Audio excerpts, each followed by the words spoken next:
morning, Malabites. Good morning, Malabrushers. Good morning, boys and girls. Good morning, mommies and daddies. Good morning to you listening to the sound of my voice. Yeah, you're tuned into Unico Radio 103.5 FM, and I want to say happy Democracy Day to all of you. I really trust you had a restful night, and I also hope that your Thursday is going very smoothly. Well, we're still in the spirit of celebration right now because today happens to be World Day Against Child Labor. And we are bringing you an exclusive interview session this afternoon. Time check is 13 minutes past the hour of 12 o'clock. And of course, you're listening to the voice of Michelle Idong said. Well, I have a special guest in the building. I know you want to meet this person, but I would not, make you just give you that opportunity to meet the person just like that. The person is very important. It's very special. Now, how would you say that the vision and approach of street priests have evolved over the years? Well, as I stated earlier, the vision of Street Priest is to transform the life of Children. children and have their potentials turn into assets for society. Yeah. Over the time, it has been a roller coaster. It hasn't been a smooth journey because trying to figure out how to help, providing help for children who are not even close to you, who are not your relations by blood or extension, right? But you try to provide help. It's been such a very difficult journey at the time because um, when we wanted to help, then we're limited by some factors like resources and all of that. So at the time, we had to go out there, talk to people, meet volunteers people who would volunteer to help, right? So when they get onto into our work, we explain our vision to them clearly, right? And Yeah. then the journey has been successful, Okay. although really rough at some point, right? And our mission basically is to provide safe space for children. That's the first priority first. We make sure they are safe in the environment they find themselves. Yeah. So, first, Street Praise is aimed at helping children Mm-hmm. and also providing a safe space For for them. these children Yeah, and also protect the right of these and children. protecting the rights of Yeah. the children. Awesome. Okay, now let's move forward. Now, when you think about the work you're doing Mhm. right now with street children in Calabar, what stands out to you the most? Let's take that first. Hmm. Okay, thank you for that. One of the most significant part of our work that stand out to me personally is the story of Daniel. Okay. Yeah, I think we met Danny in 2017. I met him in 2017 when he was on the street with every other child, looking like every street child you see when you go out there Yeah. here in the city of Calabar. I met Danny in 2017 among other kids. He was looking so rough. He was looking so unkept. But then I see a future in him. Okay. I see that Daniel really want to get change if he get the opportunity to get a change, and picked interest in him, mentored him, groomed him over the time from 2017. Did a family tracing Okay. because that's also part of our work. We don't just work with the children out there on the street. We make sure that we know their background before we provide help, Okay. and also by extension knowing their background and knowing that where they actually came from. Danny was a child at in 2017. He was 17 years old. Okay. Yeah, he was 17 years in 2017, and then he his story was quite significant, right? Okay. His father was abusive. Oh. He was abused of different ways, right?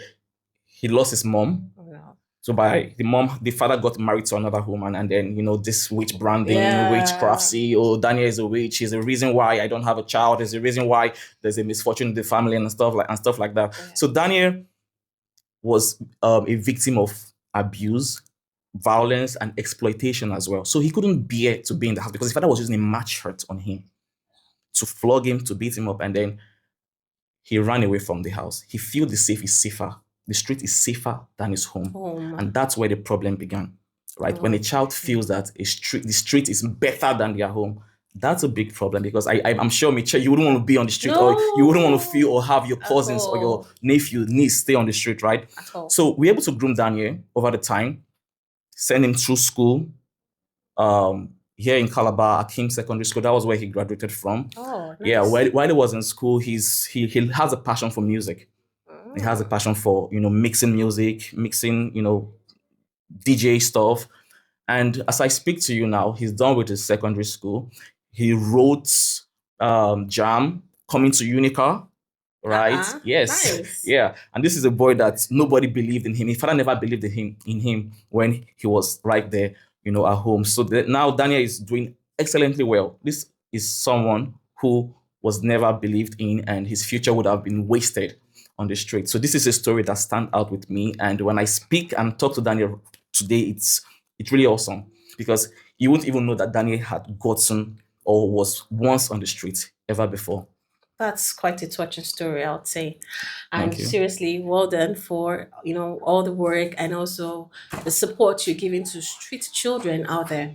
But still in that, could you walk us through, okay, you have told us a story and we actually share the story of Daniel. Anyways, now let us looking at this year's theme that says progress is clear, but there's more to do. Let's speed up efforts. What are some realities about child labor in Nigeria that the public still misunderstands or tends to overlook? Many people think child labor is just a child helping out at home, right? Selling some few stuff, goods, after school. But then we're talking about children working longer hours, right? When you mean longer hours, like from morning till night? Yeah, from morning till night, not even being productive for themselves. Okay. Right? You're trying to be productive for the home or for the place you stay. But then there's a thin line between being productive at home and being productive for yourself. Because what's the future of that child? Okay. Will the child keep, getting exposed to those labor, those stuff they do sell out there every day of his life? What's the future for the child? So it's very clear that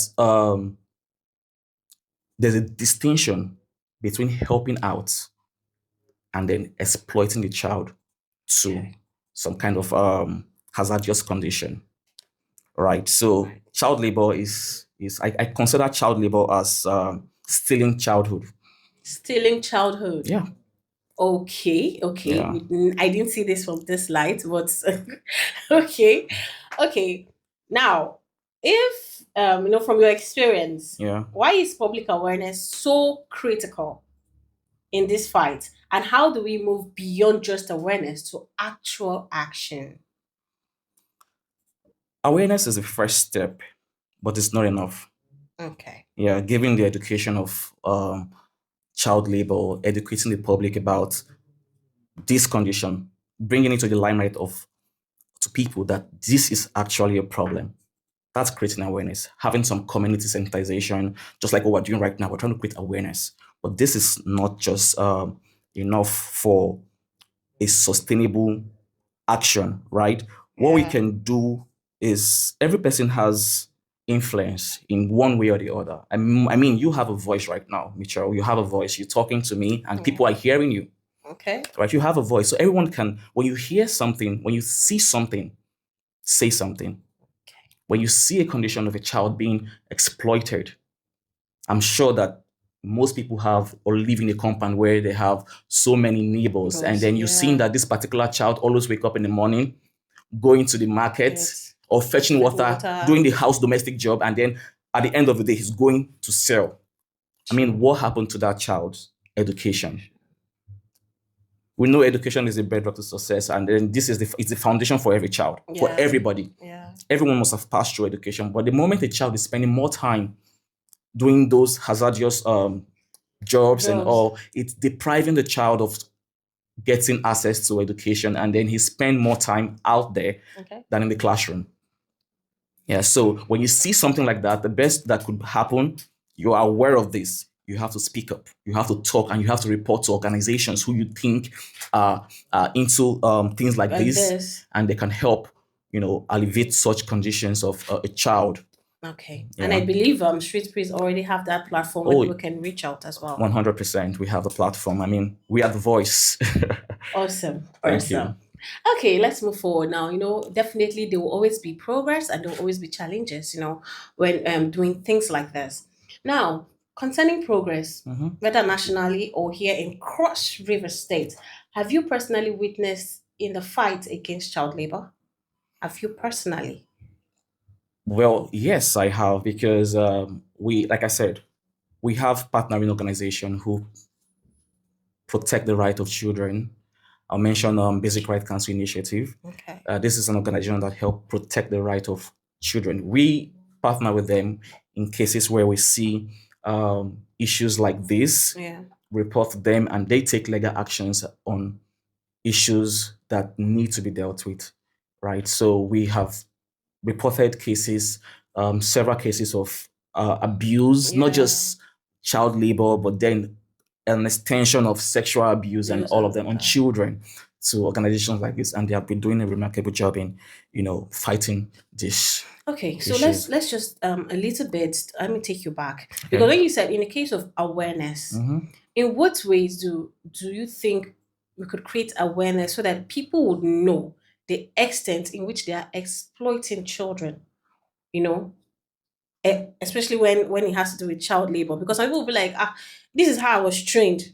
Because some Mhm. persons, they train or take care of other children based on their background. Yeah. So now, to what extent, how do you carry out this awareness, this initiative? Do you like make like a seminar or webinar, something like that? How do you go Yeah, about we it? do host community town hall meetings Okay. where we bring parents, community leaders, try to create this verbal awareness. Yeah. Right there, we go to schools. We have like most of our kids are in various schools, so during school PTA meetings, Okay. yeah, we are invited also to talk to children. Sorry, to talk to the parents and the teachers as well, because also the teacher also need enlightenment, and they are doing a great job. I won't even lie about that. Most teachers are doing a great job in terms of creating that awareness. So we have community town hall meetings. Even in our social platforms, we go as far as making posts, come on live, have different seminar presentations, and podcasts on issues like this, and then people are much aware of this, so they can know the next step. Because hearing is one thing, Yeah. speaking is another thing, True. and then acting Acting is is another. where the whole thing falls on. Very accurate. And now, okay, you said you hold community like town hall meetings. Yeah. Okay, now in what ways? Because my next question is going to be involved Okay. with the community. Like, in what ways can community hold that balance, being empathetic towards struggling families while still fiercely defending children's rights? How do you think communities can come in this aspect? Well, by creating support system like food aid, Okay. sometimes microloan, and access to school. Some parents are struggling to even pay school fees, Sure. right? And they have like 5, 10 children in schools, and Yeah. paying for school fees can be a problem. So if support system can be made available for people, for families like this, right, in order to help lift up some bulk of the Load. on them. Let them focus on maybe feeding. Okay. Why organizations and support systems can focus on educations and try to balance and create a better playground for the family and the home. Because sometimes when a kid is sent out of school, Yeah. he goes back home. Sure. And when the child goes back home, he's bored. He might do nothing at home. He might Sure. start roaming around. And this is where some of the kids fall out to be on the street. Very true. We tag them at rich children because they have every tendency of dropping out and then being on the street, and that make our work more difficult to even do. Okay. Great. And I hope you, my dear listeners, are, taking notes and see how you can also be a part of, fighting against child labor. Anyways, let's move forward. Now it says, in as much as we try to rescue, but sometimes rescue is not the end. What Mhm. about recovery? Now, how do you and your team help children heal from the emotional and psychological trauma they carry? We provide counseling support for the children, right? We have a team. It's called the ICCT team I in my see, organization, and I'll break that down for you or elaborate on it. It's called ICCT, and that means Individual Child Care Team.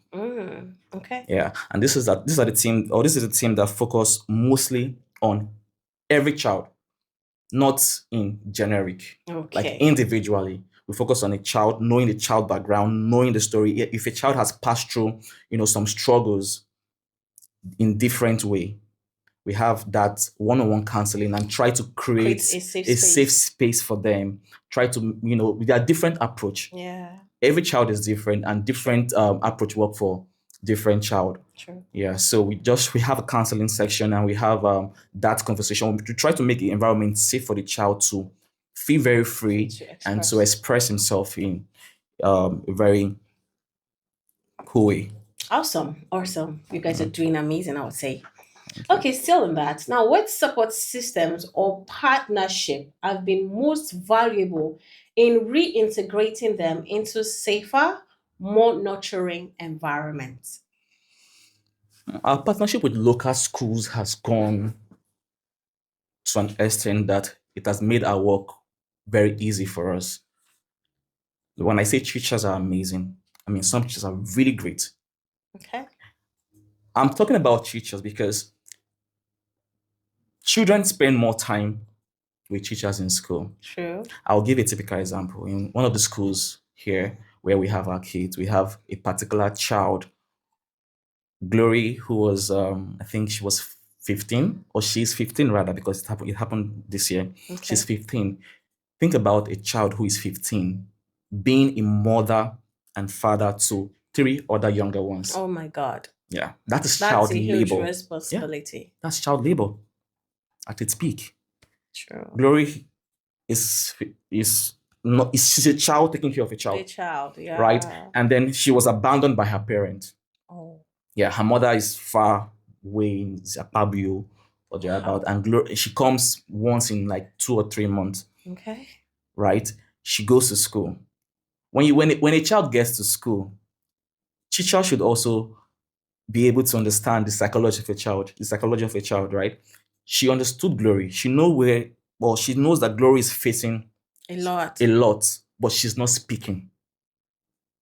During one of our back to school visits Yeah. in the school, we had a conversation. Like I said, we have the individual childcare team that speak to children, right? We are professionals in that aspect, Yeah. and we also partner with counseling organizations, who could help talk to children. Glory was able to open up to us. She told us her problem, right? The teacher had to follow us all the way to deal with this case. Us traveling down to Akpabio to see where Glory mother is. And funny enough, when we got there, Glory mom was already having another baby. Whoa. Yes, she's having another baby for another man. No way. Honestly, right? Having another baby for another man. So we had to like deal with that issue. At the end of the day, long story short, the teacher was able to take Glory in, Okay. and she's doing an amazing part, in playing a significant role in Glory's life, right? So Nice. communities, teachers, people, individuals are, you know, being in They're doing their, support. yeah, Yeah, doing their own part. yeah. That's great. Awesome. Awesome. Anyways, guys, you're still listening to Unico Radio International 103.5 FM. And today we're celebrating World Day Against Child Labor. Of course, I'm not here alone. I'm with street priest, Mr. Godwin O'Hara. And we've been having a very nice conversation, which you have been following us through. And so, yes, in case you just joined us, well, you've missed out on not so much, Sha. Mhm. Yeah, you're still here to partake, to still learn and see what each and every one of us can do in order to curb, child labor. Okay, Mr. O'Hara, back to you now. Yeah. Now, we know that everybody has a part to play besides, you and your team doing your part. Now let's come to the society. Let's come to each and every one of us. What role do everybody, like everyday people, students, market women, teachers, drivers, play in tackling child labor in practical ways? Okay, everyone can do something about this issue we're trying to, deal with. Teachers can look out for signs of abuse, right? Market women can refuse to hire children. Okay. Students can run campaigns in school. Drivers can report suspicious activities. Okay. A simple "Are you okay?" to a child on the street can start up a conversation and just create a change. Speak up. Don't ignore what you see. Mm. Just a simple "Are you okay?" Yeah. But sometimes most of these children they'll misinterpret the "Are you okay?" and auntie give me 500 naira and See, all of those things. honestly, right? Having a conversation, holding the conversation with these children that Yeah. we see out there on the street is well much appreciated to them Yeah. rather than the money you give to them. Yeah. Because the moment they see us, I have never given a child money on the street, Okay. right? I would rather get something for the child, have a conversation with the child. How you doing? Why are you out here? Where's your family? Yeah. Where did you sleep last night? Asking these questions to a child can go a long way in creating that relationship, because a child who is seeing a fine auntie, like maybe Auntie Michelle now, dressing very beautiful, Okay. going out on the street and then meeting a child who is really unkept, and you are having a conversation with that child, it creates a different idea in that child's mindset, because everyone ignore him. Everyone look at him and say, "Oh, this is a street child. Oh, this is Colombo. Oh, this is this." They have that stigmatization, those things. So a simple act can help, deal with this. Wow. Okay. So never ignore what you see. Never ignore what you see. Just reach out and tell child, "Are you okay?" Just strike a connection, strike a relationship. You never can tell. Your simple, gesture can actually Absolutely. change a mind. All right. Yeah. Thank you for letting us know that. Thank you very Now, much. how do we also let's talk about policy and protection. From where you stand, what are some of the biggest weaknesses in our current child protection laws or the way they are reinforced? Well, the law exists. Obviously, there's a law on paper, but the enforcement is poor. There's a lack of coordination between child protection agencies, police, judiciary, cases that are being reported and not followed through in the right way or in a consistent way. And that alone can have loopholes, and you can see a case that we were trying to pursue, but then there's no constant follow-up on it, and then it dies off along the way. That's a really poor thing. Many perpetrators go unpunished, which sends a wrong message to people. Okay. Yeah. Then, okay, so if you had 5 minutes with policymakers, what's that one change or commitment you push for immediately? Wow. Wow. I'll push for fully funded independent child protection task force, with power to act swiftly. And I'll ask for, national database of rescued children, because we can hear in number, we have rescued 10,000 children, but are we actually seeing the 10,000 children? That's a question. So I'll ask for those things, and because it's going to help to prevent them from falling through the cracks. Yeah. So I would push for fully funded independent child protection task force with the power to act swiftly. That's the one thing I would ask. Awesome. Okay, let's move on. Now, what message would you like to share directly with the children still living and working on the street today? Well, I see the children every day of my life, right? But there now, I would say that you're not forgotten. So every child out there, you're not forgotten. Your life matter. Hope is out there, and your future can be different. Hold on, keep hope alive, and we're fighting for you. I love those words. So touching. Thank you very much. Okay, now let's focus on the adults listening. What would be your message to them about your role in protecting every child? Every child matters. Every child is your child. In community, like in a village, Mm-hmm. right? You can't say this child belongs It's to me. to this person. I can't even say that there are street children in a rural community, Yeah. right? Because every child is your child. Child, You sure. get so for my word to adults and to every grown person, my word is every child is your child. We can't say this is not my child, Yeah. right? You have to protect, ask, inquire, and know about every child you see out there. So every child matters, every life matters. Hmm. Yeah. Every child matters, and every Every life. child is your child. Yep. I've taken that one. Okay. Now, lastly, for the people who feel moved by this conversation, how can they get involved, support, or partner with Street Priest Incorporation? Everyone can be part of the work we do because this is like we do call Street Priest a lifestyle. Okay. It's not just an organization. Street Priest is now a lifestyle, so it gives the room for everyone to fit in, right? If you're a young person, you want to make a difference in your society, you could be a Yeah. volunteer.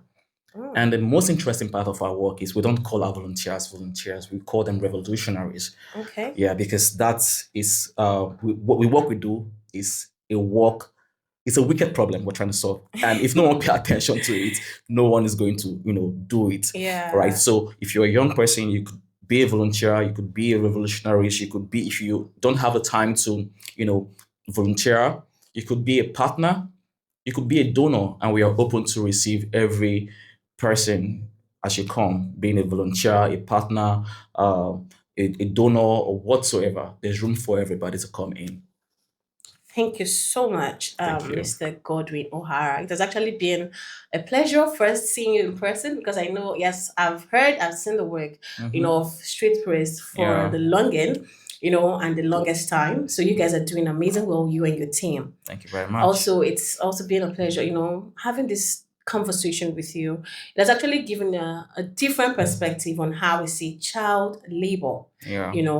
and also how, we all can help curb, fight this particular problem in the society.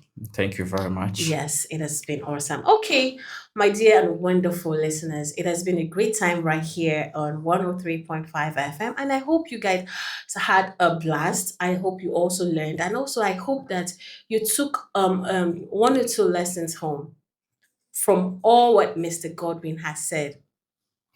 I hope you did that. But then again, how can you and I, what role can we play to make sure that we curb child labor? How can we do that?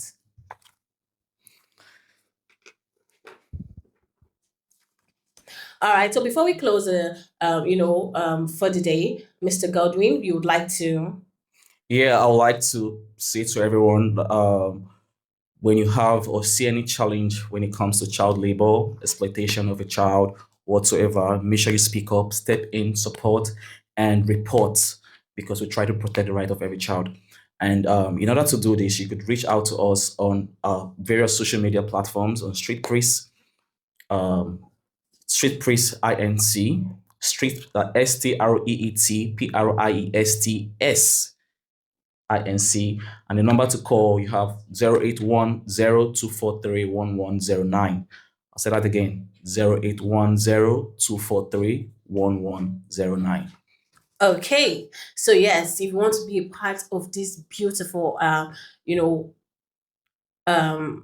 how do I put this? NGO initiative. Please do well to reach out to that number or follow them on their social media platform. Well, my last words to you that listen to us and also send this message across as well, because everybody has a part to play to curbing child labor. I would say, I want to take the word of Mr. Godwin O'Hara that says everyone has a part to play in tackling child labor because every child matters. Every child is your child. So a simple "Are you okay?" can make a difference. Until I come your way again, I still remain your humble host, Michelle Idomasit, and it's actually been a pleasure with Mr. Godwin O'Hara and his team. And of course, I want to say an amazing thank you to the amazing team behind that is doing a great work behind the scene. Keep listening to the rest of our broadcast and do have an amazing Democracy Day. Good afternoon.